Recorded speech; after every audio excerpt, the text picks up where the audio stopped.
go.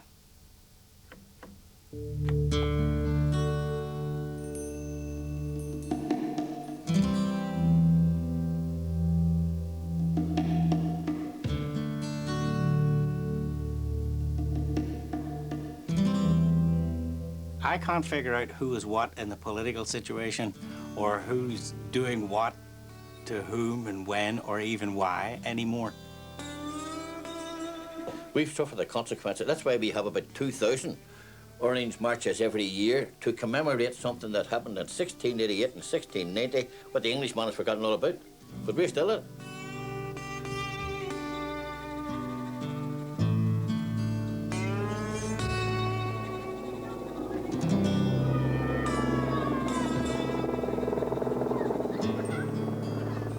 And they say, what do you think's going to happen there? Exactly the same question. And I say, I don't know. I can't give them any hopeful prognosis.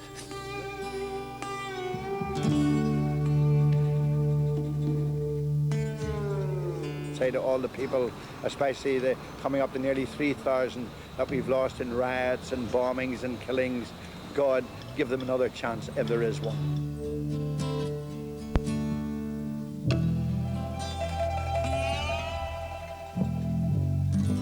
The thing that amazes me about the people of St. Patrick's is they have a fantastic resilience, and maybe it's Belfast people in general.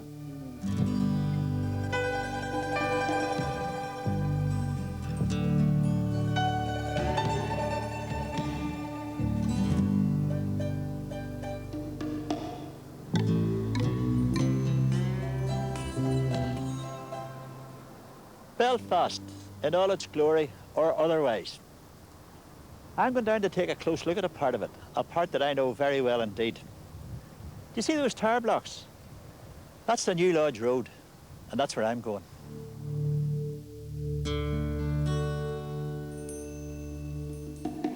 St. Patrick's Parish, only about a square mile and a half on the north side of Belfast, divided by this road, Duncairn Gardens, from the square quarter mile that's the fiercely loyalist Tigers Bay. This tiny jigsaw of streets sits at the epicentre of Northern Ireland's upheavals. It's just about the most politically jumpy part of Ireland. There's 70% unemployment here, and North Belfast generally bears 20% of the deaths in these troubles. On the left, the Catholic New Lodge Road area, population 8,000. And on the right, 1,600 Protestants live in Tigers Bay.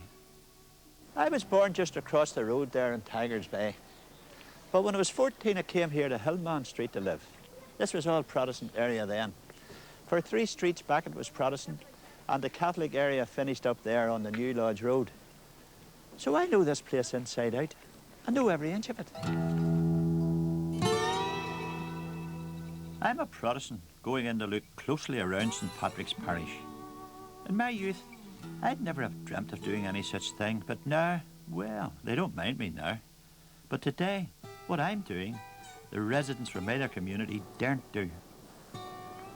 Random attacks have been carried out by both sides with guns, hatchets, knives across Duncairn Gardens, the borderline between the 2 communities. So in order to try to prevent it, the authorities have had to erect barriers like these.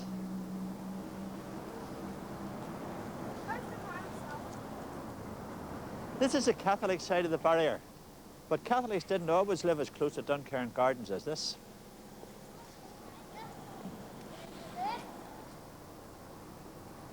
From the barriers, for 4 streets back, was Protestant territory before the Troubles.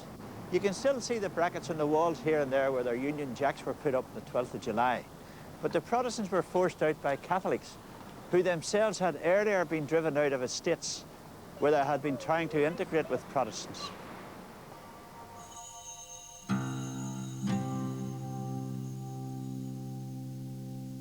There was always a division in the mind here, but now it's a physical divide.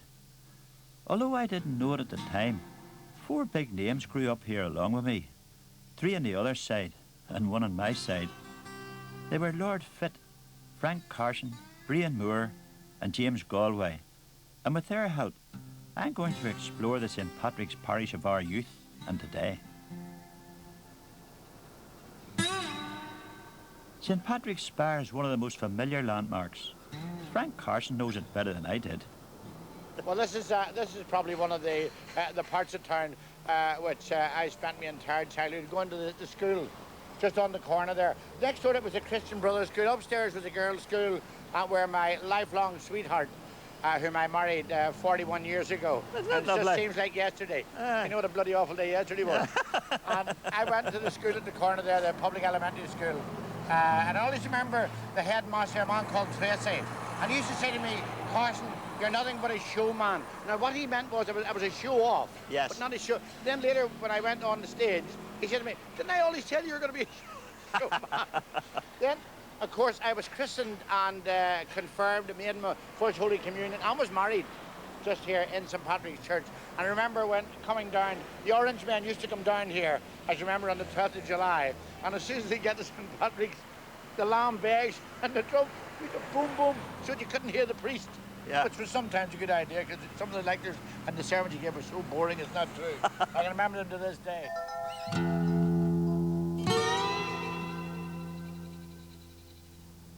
How have things changed in school since Frank's time? In order to find out the prospect for today's crop of youngsters, I went to St. Patrick's Boys' School. We have a few high flyers, but there aren't all that many of them. Now, this year, there are six youngsters going to grammar school.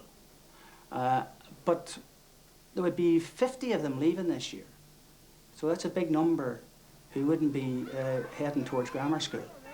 The academic achievement is not great.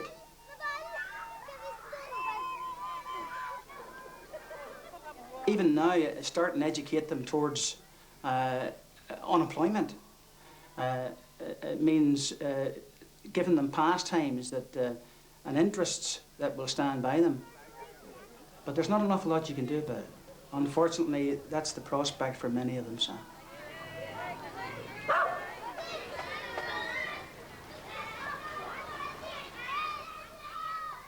Long ago, in school, daydreaming, he would look out of the classroom window and imagine himself in some aeroplane being lifted over the grey pig's back of mountain to places far from here. To London, New York, Paris, great cities he had seen in films and in photographs. Cities far away from the dull constrictions of home.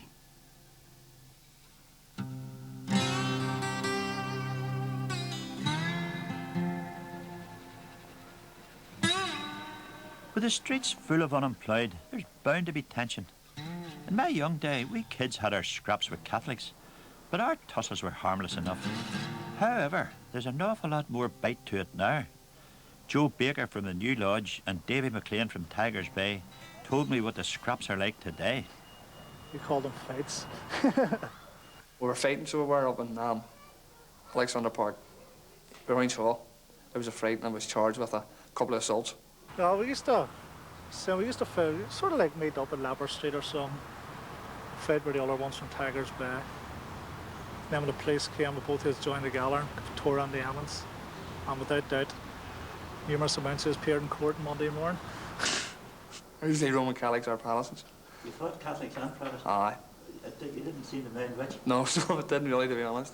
There's an impression on the Tigers Bay side that it was planned that you sent wee tiny children in first to draw out the bigger ones, and then out you came to take them on. Well, actually, the kids started it.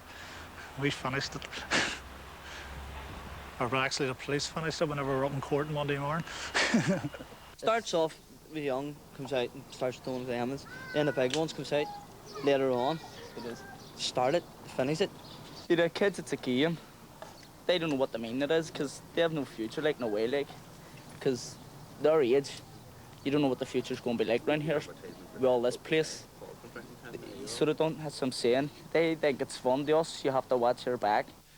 And if you went up there and there was only 2 of you and you ran into 6 of the other guys and they asked you what religion you were, I remember one time getting an awful hammer. There was 6 wee lads from Tigers Bay, there was only 2 of us. Yeah. And I told them I was a Tig, you know. Yeah. And I got a thumping. You see,